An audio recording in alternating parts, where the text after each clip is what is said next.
Do you remember the DOYOKY GameCube controller that I reviewed a while back?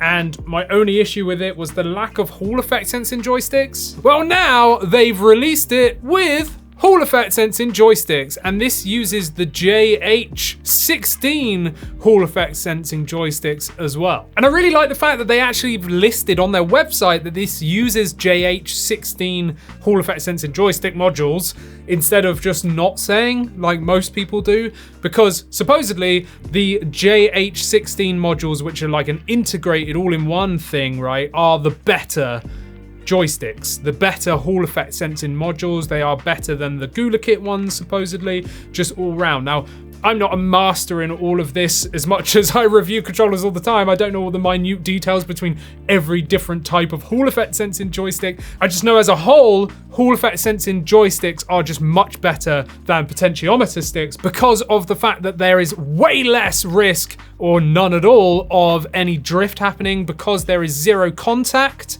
as opposed to potentiometer sticks, which basically actually contact, and over time that can cause drift. As well as the fact that Hall effect sensing joysticks, have better accuracy and less dead zone as well. So potentiometer sticks can have up to like 10% dead zone, whereas Hall effect sensing joysticks are like 3 to 5%. So it's way less. And it's so just better longevity, all that good stuff. But of course, if you are a master in Hall effect sensing joysticks and you've got some facts, drop them down in the comments for me as well. I'd love to learn, and everyone else that's watching this video. But that's pretty much all they've changed on this. It's exactly the same. I even asked them, is there anything else that you've changed compared to the original? And they said, nope, it's just got JH16 Hall effect sensing joysticks in it. And I went, sweet, because, in my previous review, which you should go and watch if you want to know like everything about this controller, I go through all of it, how to use it, how to program all the buttons, all the features, the macro, the turbo, like everything that it's got,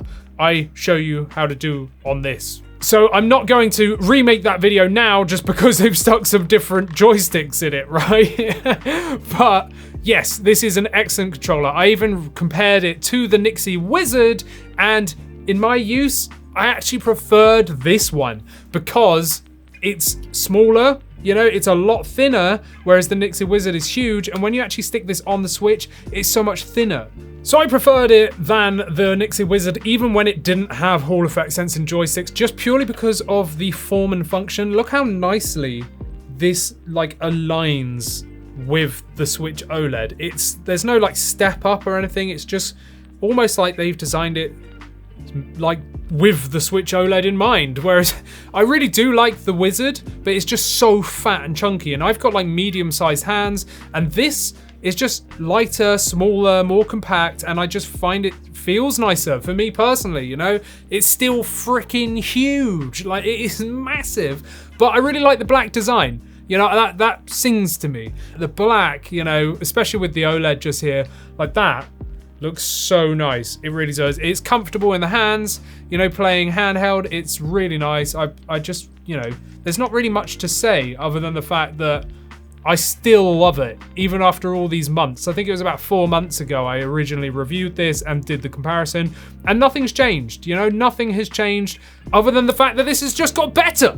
It has got better because now it has JH16 Hall effect sensing joysticks. So if you were holding out because this had Alps joysticks previously, now's the time to get it, because it actually has Hall effect sensing joysticks, and it's got the better ones as well. So basically, you're gonna know that you're getting the best that this can be.